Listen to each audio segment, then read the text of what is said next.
morning, everybody. Thank you for joining me today. This is my favorite time of the day in the garden. And you are sitting near a combination bed that I have. You guys have probably seen, if you follow me on Instagram, you've probably seen pictures and videos and things of our tomato bed. This bed that we have here is a half tomato bed. Right now there's cucumber plants in here, and then right here is where all of the calendula that I harvest for the products that I make is growing. Now, the reason that I'm telling you this is because I grew a lot of tomatoes this year, and I did that because in years past I have had issues with seed starting tomatoes. We ended up with like 28 tomatoes. I think I've been able to give away something along the lines of 5 of them. So we have a lot of tomatoes in this garden. And under normal circumstances, I don't necessarily do what I'm about to show you. I normally am a live, let live kind of a person when it comes to my tomatoes. But with how close I have all of these beautiful tomatoes living so close together, they need a good trim. They need a trim so that they can set fruit. They need a trim so that the fruit that's on there can begin to either get larger or begin to ripen. And there definitely needs to be more airflow in there so that I don't end up with blight or any types of diseases. So what are you going to need to do what I'm going to show you? Gloves and nippers. That's all that you need to do what we're about to do. Now, there's different schools of thought. There are some people who, like me, don't do anything at all under normal circumstances. Like I said, I'm a live and let live. I pretty much let my tomatoes do whatever. Then there are people who do hard cutbacks, which is any branch that does not have flowers on it or doesn't have fruit on it, they cut them off. I'm not going to cut back quite that hard, but I'm going to cut back pretty hard because, like I said, I've got a lot of tomatoes crammed in a very small amount of space, and I don't want any blights or diseases happening. So, without any further ado, let me go on ahead and get started and show you what we are going to do.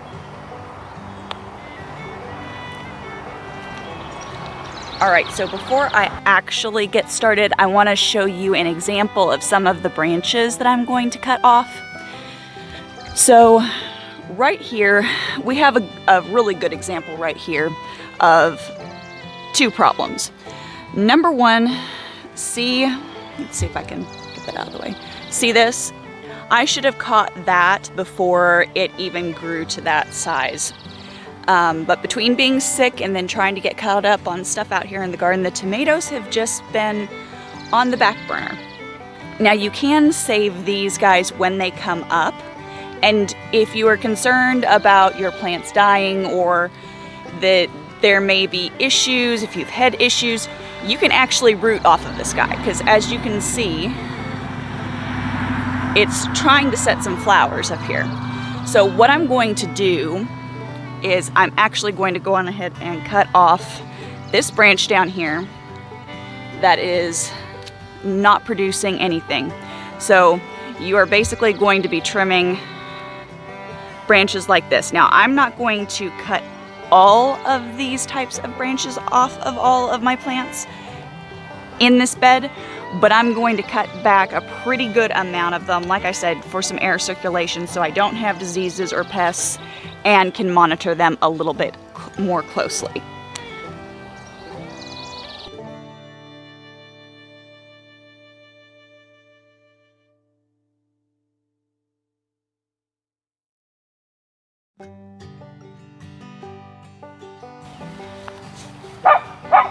Okay, so we're going to talk about the tomatoes a little bit while I am working. And that's going to primarily be because there are different schools of thought when it comes to what I'm doing here. Now, I am not a diehard, you have to do X, X, and X exactly, or your plants are gonna die.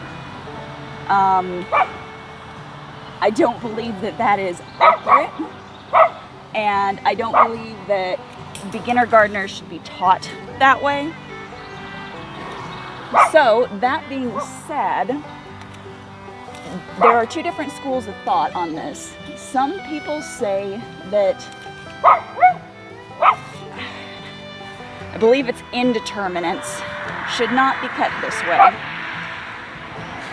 I don't know, I always get them backwards. I can't remember if it's determinants or indeterminates, but I believe it's the determinants that are supposed to be hard cut back like what I'm doing.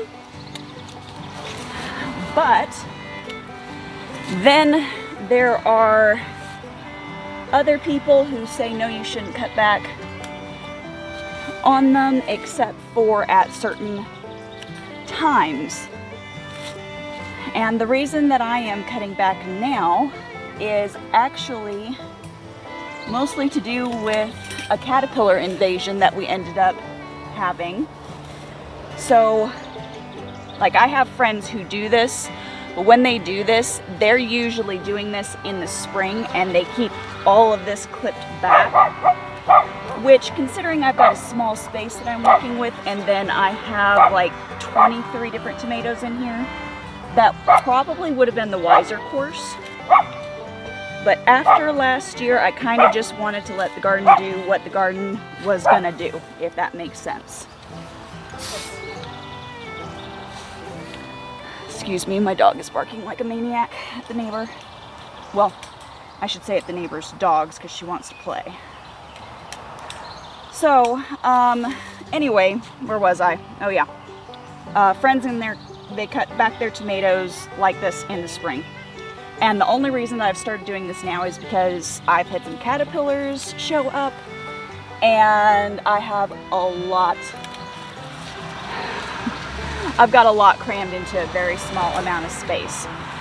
So when you go online to do your own due diligence, and you really should do that with anything, to be honest, don't just take my word for it, but go online and read about it. And you can do whatever you want to do. If you don't want to trim these guys back, don't trim them back. If I didn't have so many crowded together in this space, you would just be seeing nothing but a wild bed of tomatoes, because I'm just not going to be that, I'm just not that gardener who comes in and trims everything back that hard. And I get why people do it. People do it because they do get larger fruit, and that is one of the bonuses of trimming. You will have fewer fruit, but the fruit that you do have are going to be bigger, stronger, supposedly more flavorful. I have yet to have a problem with that, minus last year, where we lost all of our tomatoes last year.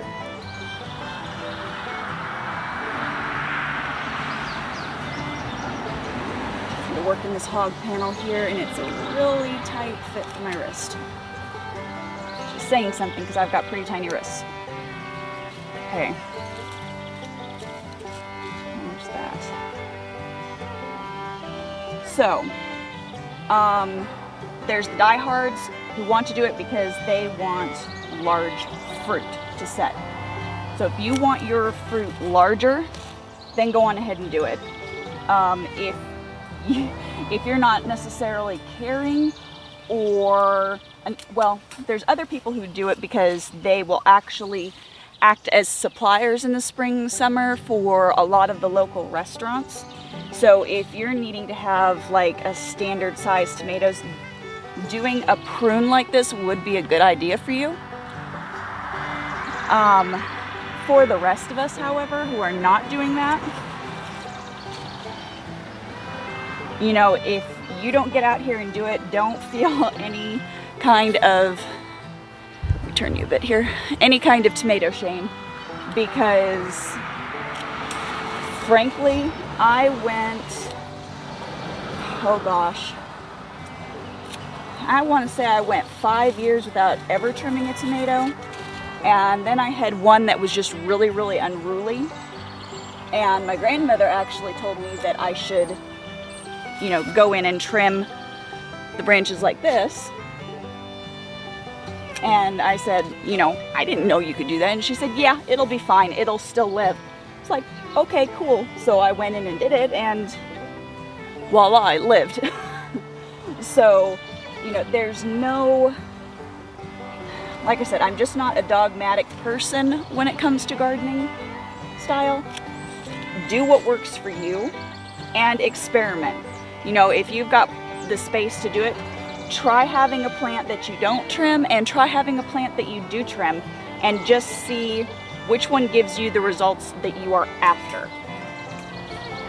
That would be probably the best way to go about it in the long run.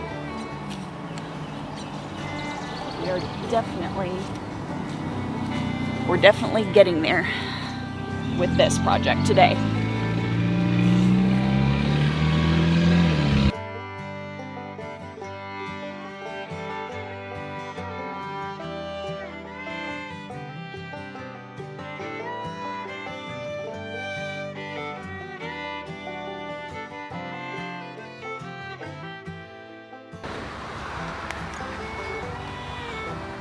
Okay, so let me back up here.